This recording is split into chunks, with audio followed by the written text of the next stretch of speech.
pada tahun 1996. Lalu kemudian sampai 2001 Taliban berkuasa, maka terjadilah apa yang kemudian terkenal dengan World Trade Center, yaitu terjadi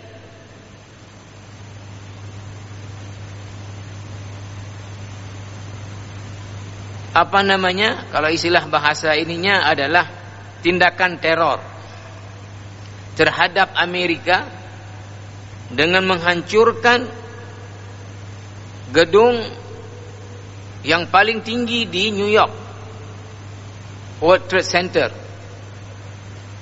Alhamdulillah saya sudah sampai ke tempat itu. Yang mereka tidak membuat ada sama sekali monumennya, jadi biasa saja untuk menghilangkan rasa trauma, maka itu tidak dibuat apa-apa di situ. Nah, para jemaah yang mulia, maka ditenggarai oleh pihak Amerika yang melakukan teror ini adalah kelompoknya Al-Qaeda dengan dedengkotnya adalah Osama bin Laden.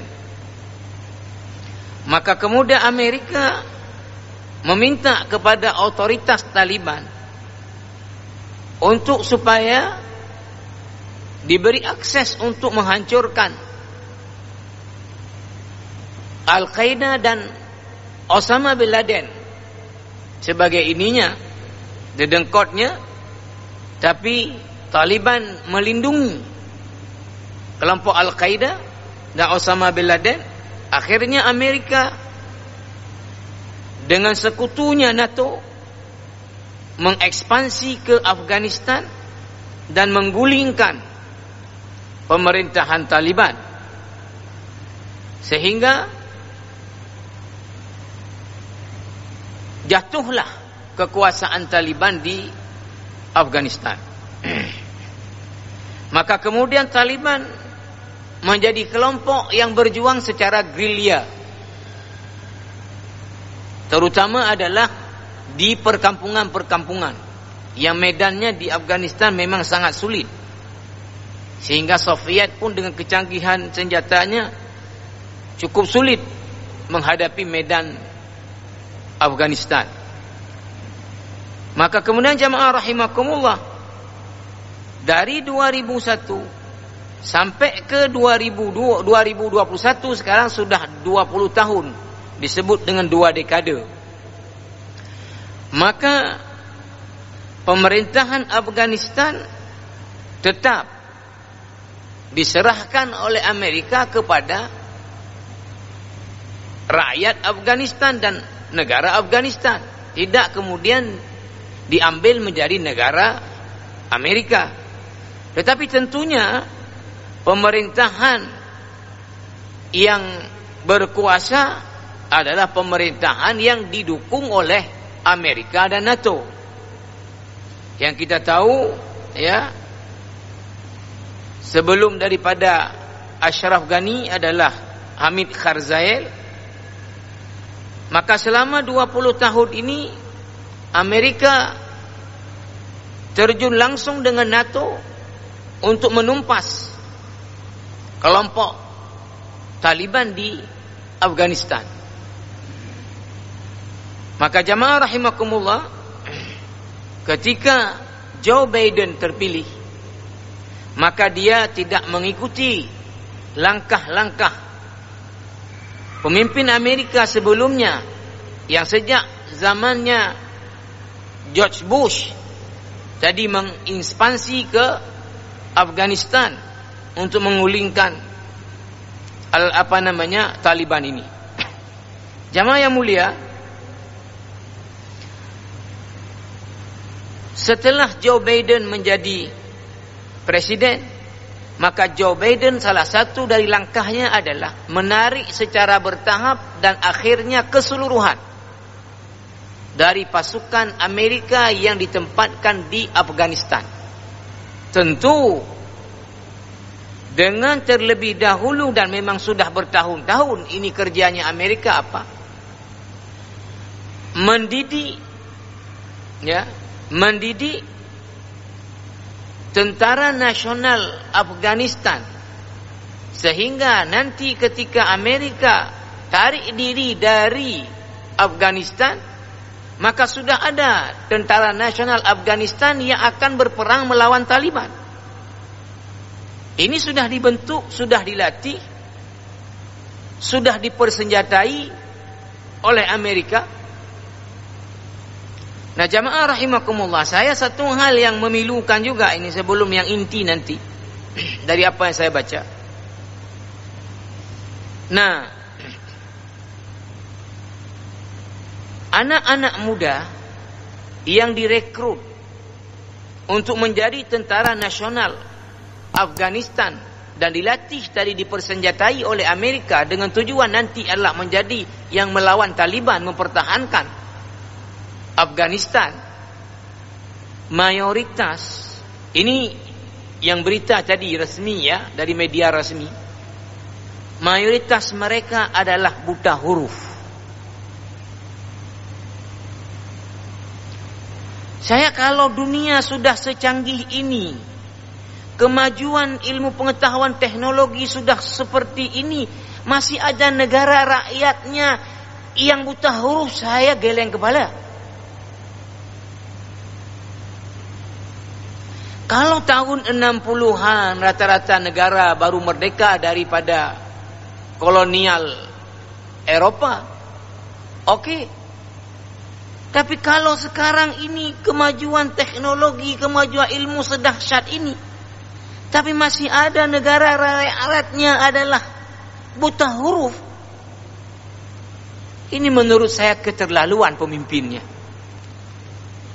Nah, mungkin kita tidak tahu, di antara faktor barangkali ini karena negara itu terus dalam keadaan konflik dan perang, sehingga rumah sekolah dibakar, guru-guru ketakutan, sehingga orang tidak bisa pergi ke sekolah. Akhirnya apa? Buta huruf.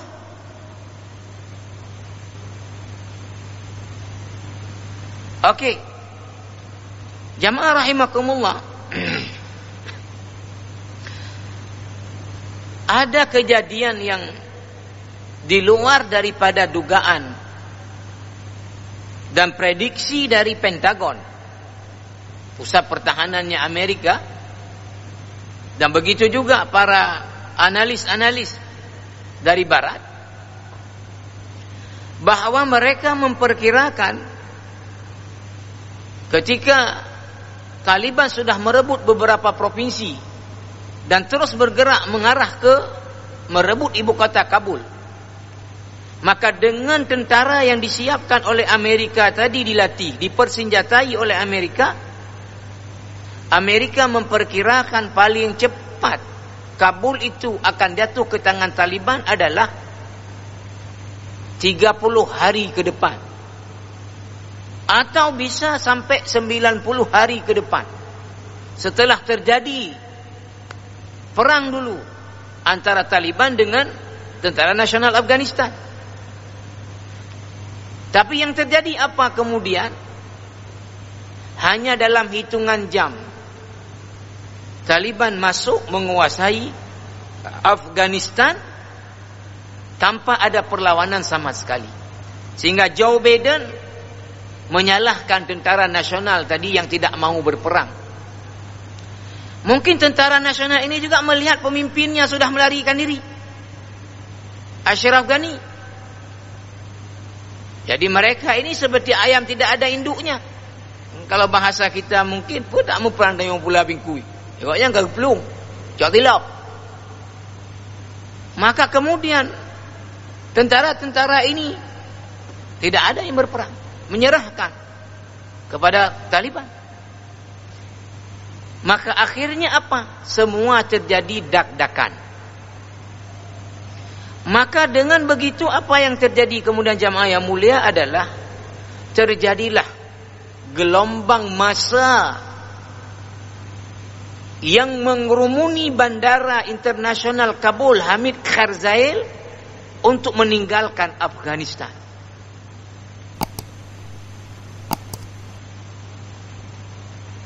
Sehingga apa yang sangat memilukan hati kita jamaah yang mulia?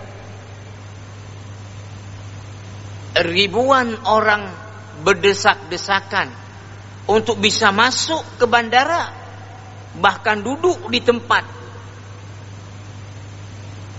landasan pacu pesawat. Untuk apa? Meninggalkan Afghanistan untuk menyelamatkan diri. Sehingga pada waktu itu karena bandara sudah seperti itu, seluruh penerbangan komersial di stop. Karena pasti perusahaan-perusahaan ini tidak mau mengambil resiko. Tapi bandara, sebagaimana janji tadi antara Taliban dengan Amerika, tetap di bawah penguasaan tentara Amerika. Ada 5.000 tentara Amerika mengamankan bandara untuk proses evakuasi. Terkini menurut berita daripada NATO, sudah lebih dari 18.000 orang dievakuasi dari bandara Hamid Karzai tadi keluar Afghanistan. Yang menyedihkan kita jamaah yang mulia apa?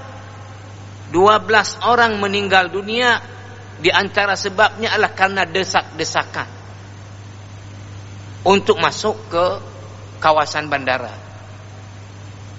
Kemudian ada juga yang meninggal karena apa jamaah yang mulia?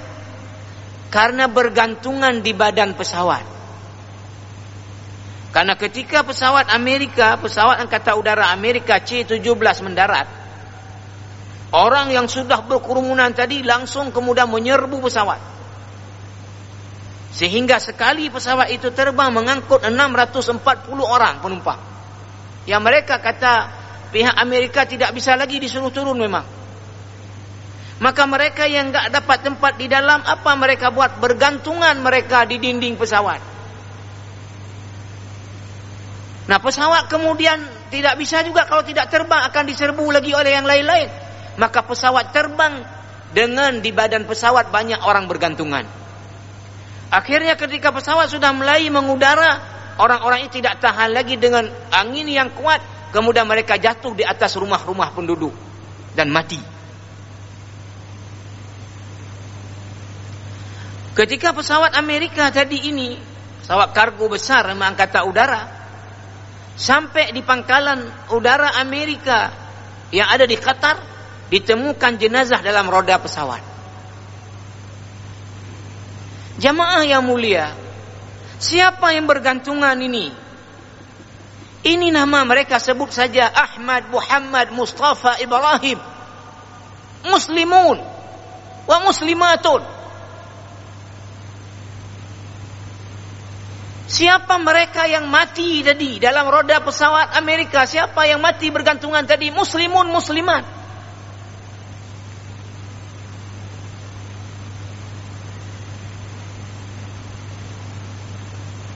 Belum lagi jamaah yang dirahmati Allah Subhanahu wa taala, gelombang pengungsi yang secara jalan kaki melintas di perbatasan antara Afghanistan dengan Pakistan, yang ingin meninggalkan Afghanistan ke Pakistan. Itu ribuan juga orang. Jamaah yang mulia, di satu sisi kembali kita tidak dalam kapasitas menyalahkan dan membenarkan. Tapi kita paling tidak menyoroti dari sisi, di satu sisi Taliban telah berhasil melawan kekuasaan yang angkuh di dunia ini, Amerika, dengan sekutunya, yang tentu kita tahu tidak pro kepada syariat. Di sisi ini barangkali jamaah yang mulia, ada kebanggaan bahwa ada kelompok dalam Islam ini yang bisa mengalahkan kekuatan besar dunia. Tapi di sisi lain jamaah rahimakumullah, kenapa ketika yang berkuasa adalah kelompok Islam, orang-orang muslim lainnya di negeri itu kemudian hilang rasa keamanannya, hilang rasa kedamaian? Ada apa ini? Islam adalah agama dengan nama aslama yuslimu islamun, dari dasar katanya adalah salima yaslamu, salamun, damai. Agama yang damai. Bahkan Allah mengatakan tujuan Allah mengutus Nabi Muhammad, kemudian kepadanya diberi nilai-nilai, ajaran-ajaran, tuntunan-tuntunan untuk mengantarkan rahmat kepada alam ini dan seluruh isinya.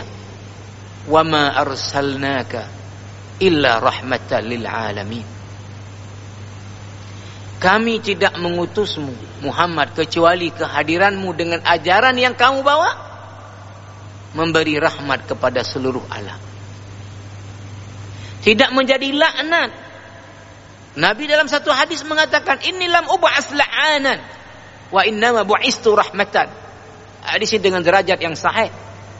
Aku tidak diutus untuk membawa laknat kepada dunia ini, tapi aku diutus adalah untuk membawa rahmat kepada dunia ini. Jamaah yang mulia, kalau kita lihat Rasulullah sallallahu alaihi wasallam ketika datang ke Madinah disambut dengan sukacita oleh penduduk Madinah, Yathrib waktu itu namanya, orang-orang yang kemudian diberi dengan gelar Al-Ansar, artinya orang-orang yang menolong Islam, dengan sukacita, sehingga populer waktu itu qasidah Tala'al Badru Alaina, telah muncul purnama yang akan memberi pencerahan kepada kita. Mereka dengan sukacita menyambut kedatangan Muhammad, karena dengan kedatangan Muhammad akan mengantarkan kedamaian, kesejahteraan kepada mereka. Dua kabilah besar di Madinah, namanya Aus, namanya Khazraj. Ini bisa dibaca nanti di surat Al-Imran di ayat 103, wa'tasimu bihablillahi jami'an wa la tafarraqu wadhkuru ni'matallahi 'alaikum idh kuntum a'da'a fa'alafa baina qulubikum fa asbahtum bi ni'matihi ikhwana. Ini ayat turun berkenaan dengan dua tadi kabilah besar di Madinah, Aus dan Khazraj, berperang ratusan tahun. Tapi ketika Muhammad sampai ke Madinah, kemudian membangun persaudaraan antara dua kabilah ini, sehingga tidak lagi kemudian berperang. Jamaah yang mulia, ketika Nabi merencanakan untuk menaklukkan kembali kampung halamannya, tempat kelahirannya, yang sebahagian dari keluarganya, masyarakatnya telah menyakitinya. Bahkan setelah meninggal pamannya Abu Talib, istrinya Khadijah, mereka merancang untuk kemudian membunuh Muhammad.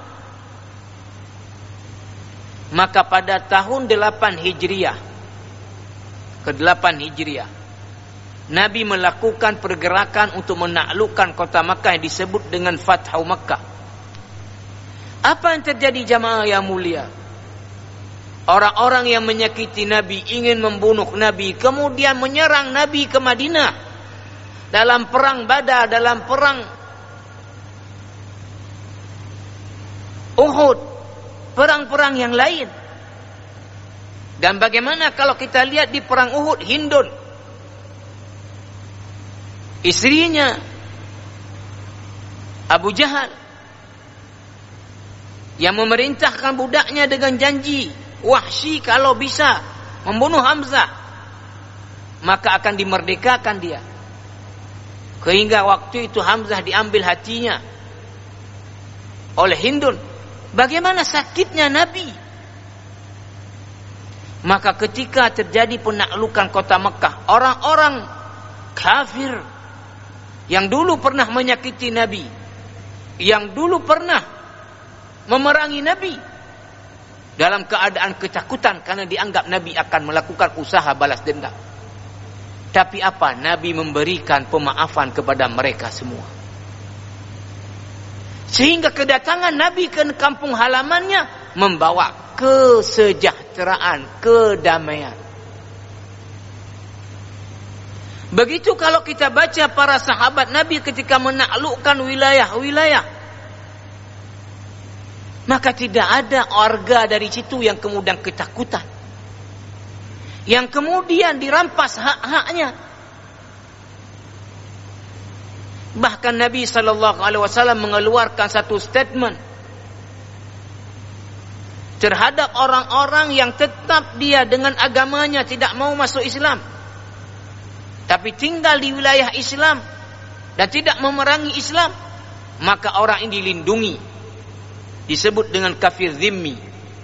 Maka Nabi mengatakan, man adza zimmiyan faqad adzani. Yang menyakiti orang kafir zimmi telah menyakitiku. Nah, jamaah rahimakumullah, pertanyaan kita, kenapa ketika yang berkuasa adalah kelompok yang memperjuangkan syariat, kelompok yang ingin mendirikan negara Islam, menegakkan nilai-nilai Islam, orang-orang Islam yang ada di situ hilang rasa nyaman dan keamanannya, sehingga memilih untuk berlindung kepada orang-orang kafir.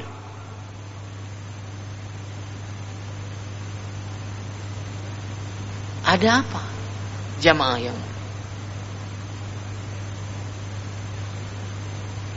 ini kan tentu sangat-sangat memilukan.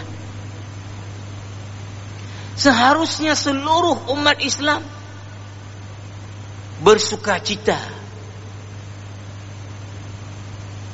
dengan Taliban berkuasa,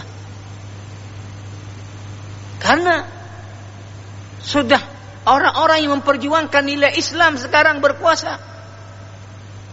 Berarti kesejahteraan kita, keamanan kita, kenyamanan kita ini akan tercipta. Bukan malah kemudian mereka itu bergantungan di pesawat. Yang saya sebut semua itu adalah muslimuna wa muslimatu. Jamaah yang mulia, katakanlah yang terburuk, katakanlah, mereka-mereka yang melarikan diri kan ini orang-orang muslim dan mukmin yang fasik, mukmin yang maksiat, umpama saja. Yang tentu belum tentu juga. Okelah, terburuk kita katakan mereka adalah mukmin yang fasik, mukmin yang maksiat, mukmin yang tidak mau hidup di dalam ketentuan-ketentuan syariat, umpama. Tapi tentunya mereka itu tidak akan melarikan diri dalam waktu dengan seketika, meninggalkan seluruh hartanya, meninggalkan apapun. Mereka akan keluar barangkali dari negeri itu secara bertahap dan secara perlahan. Berarti ketika mereka itu harus kemudian secara tiba-tiba melarikan diri, berarti ada rasa ketakutan yang mendalam yang menerpa mereka. Apa yang akan dilakukan Taliban terhadap mereka? Jamaah yang mulia, kalaulah mereka yang melarikan diri ini adalah orang-orang fasik, orang-orang maksiat, tapi paling tidak mereka adalah orang-orang yang beriman, orang-orang yang tauhidnya sama dengan Taliban. Tapi perhatikan di sisi lain jamaah yang mulia. Ketika diplomat-diplomat asing termasuk dari Indonesia dievakuasi, ada 26 orang. Sampai tadi malam di Halim Perdana Kusuma jam 3 lewat 5 menit.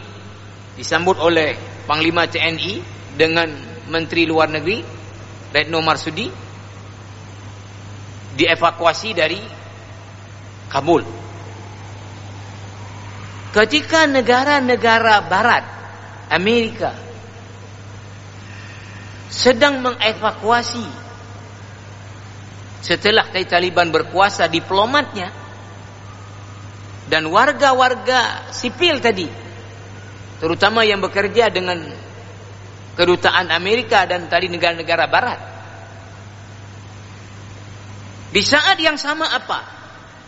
Kedutaan Rusia itu tenang-tenang saja tidak mengevakuasi diplomatnya. Karena apa? Mendapatkan jaminan keamanan dari Taliban. Cina juga mendapatkan jaminan keamanan dari Taliban. Oke, jamaah yang mulia. Kalau kita katakan memang secara politik global sekarang ini, kalau berlawanan dengan Amerika dan Uni Eropa, maka kita mesti berkoalisi dengan Rusia, kekuatan lain, Cina, kekuatan lain. Cuma pertanyaan kita adalah, kenapa ketika orang Islam berkuasa, orang komunis justru yang merasa aman di negeri orang Islam? Rusia komunis, Cina komunis, merasa aman. Orang-orang yang di dalam dadanya la ilaha illallah Muhammadur Rasulullah, ini justru yang tidak merasa aman. Ada apa dengan ajaran yang kita bawa?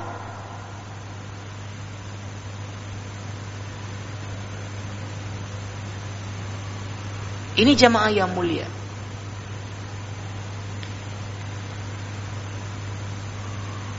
Di dalam Islam, katakanlah orang-orang tadi adalah orang fasik, orang maksiat. Ini menjadi lahan untuk didakwahkan. Di dalam Islam tidak ada orang yang fasik, orang yang dosa besar itu kemudian dia dihukum mati. Hanya 3 sebab seseorang itu dihukum mati. Itu pun bukan dihukum oleh suka-suka orang, melalui proses pengadilan. Jamaah yang mulia, karena waktu kita, insyaallah kita akan coba lagi update dan kemudian kita sampaikan tentang kesedihan kita.